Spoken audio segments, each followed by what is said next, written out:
Hello everyone and thank you for joining me. Well, the fountain pen that I will be using today is definitely a very interesting one, at least for me. And what makes it so interesting is basically the material that is made from. Actual natural ox or bovine, I guess, horn.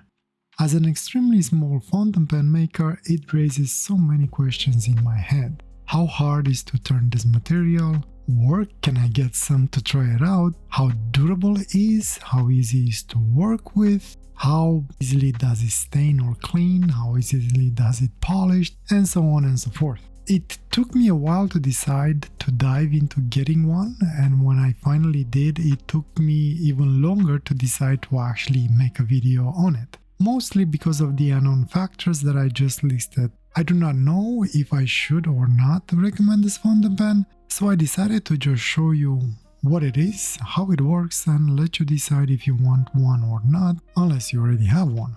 I was very surprised on how well it is made, and especially how light and pleasant feels in hand. It does have that organic feel to it. The color patterns of the fountain pen are unique, so they will vary from fountain pen to fountain pen. Hard to control what you will get. Personally, secretly, I was hoping for a darker version, but I am happy with what I got too. The threads are actually very smooth, and removing the cap is no issue. By the way, the cap does come with a clip that is securely attached with a finial that can be removed by twisting it. However, if you decide to remove the clip, there will be a small notch where the edge of the clip comes through the cap. The section is fairly short and there is a step up between it and the barrel, but I do not find it uncomfortable. What I find very unique about the design of the section is that it has both set of threads on it. The threads for the cap and the threads for the barrel.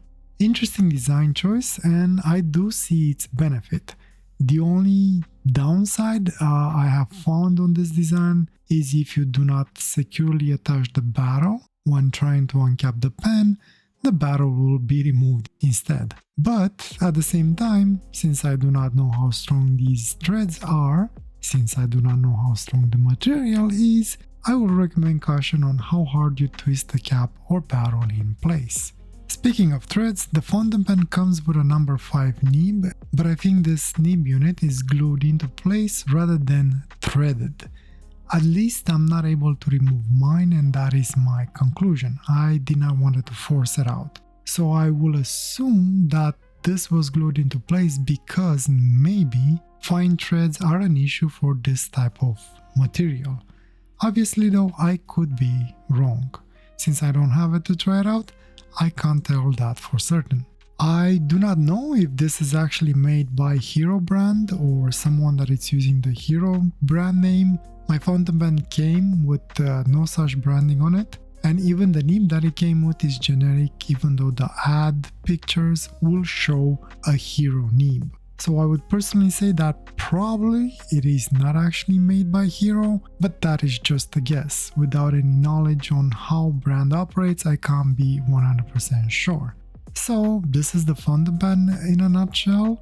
So let's see what we can do with this thing. Let's finally ink it up and put it through its paces. Because of the material that is made, the only ink that I could use for this fountain pen that should be a perfect match, I hope, is the one and only Oxblood from Diamine. Maybe a little bit macabre, possibly, but hard to resist this obvious combination. So let's hope for the best and hope will all work out okay. As I was filling it, there were absolutely no issues. I did had a little bit of trouble cleaning the section, especially since a little bit of ink got on the threads and that was harder to clean. I don't blame that on the fountain pen, I blame that on the tiny bottle that I have. Fortunately, the section is small enough for it to barely fit. I think also that the section may be stained a little bit, so it got a very light red tint to it. I don't know if that be completely cleaned once I use a little bit of soapy water, but as I was trying to clean it with a paper towel, I also decided to wet it a little bit with just plain water, and that seemed to help with cleaning it. So maybe soap and water will work better. I don't know. I'll update it with a sticky comment once I get to do that. If not, I guess this can become like a live canvas where over time this section will borrow colors from the inks you are using. Might create some interesting patterns, especially if you are more deliberate with the inks you are using. And if by any chance I will not be able to clean it properly, then I guess this fountain pen will be dedicated only for the Oxblood ink. The nib in itself performed okay. To my surprise, the reverse actually worked out a treat. I love it. The normal side though was not that stellar. When moving my hand faster, it was skipping like crazy. So after I was done with the writing part, I did work a little bit on the nib, flossing the tines and smoothing it out a little bit by using some lapping paper. It did not took long until I got it to an acceptable level, and it was ready to be used for the scribble part. At first I was really tempted to switch it with a better number 5 nib that I have, preferable D-like nib, but in the end I decided against it because I wanted to get this one going and well, use it as is. However, if I would have not been able to fix it, or it would have taken me too long, I would have probably replaced it. Anyway, with the writing aside, let me dive into a Scribble and see how this beauty feels in hand after a longer period of time. For today, I did have a plan, again, for my Scribble. You see, I have a small sketchbook that I carry with me in my pen case. And when I am at work and I have a little bit of downtime, like, I don't know, 5-10 minutes or so, I always try and force myself to do a quick scribble with the fountain pens that I have with me. And yes, if you're wondering, I am using my own fountain pens that I'm making. I usually carry 2 BE6 and 1 BE8 fountain pen with me. Anyway, in that sketchbook, I did a quickish scribble that I really liked. And I always wanted to try and see if I can scale it up a little bit at the size of the paper that I'm usually using in these videos. Well, at least the size that I'm been using for this year so far. And maybe develop it a little bit more. Here is the picture of the idea that started the drawing for today. As I was drawing it, I was hoping that at least it will turn out just as good, if not better. As mentioned, I did work on the nib a little bit before starting the drawing, however I did have a little bit of regret afterwards because I think I might have overdone it, because after that the nib became a little bit of a gusher, not in a bad way, in a pleasant way I guess.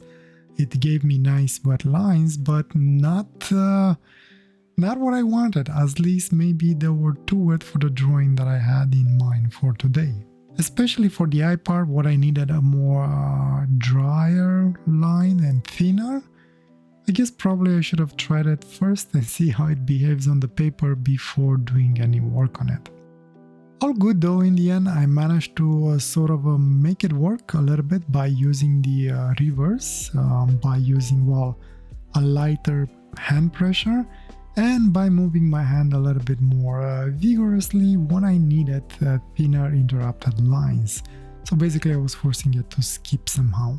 The eyes, or at least the inside of the eye, did not turn out as well as I had it in my sketch, but was close enough and I ran with it. Speaking of not turning out the same, as you probably will see, the drawing is slightly different than the one that I have in Sketchbook, but that is a good thing because I did not want to just copy the same thing.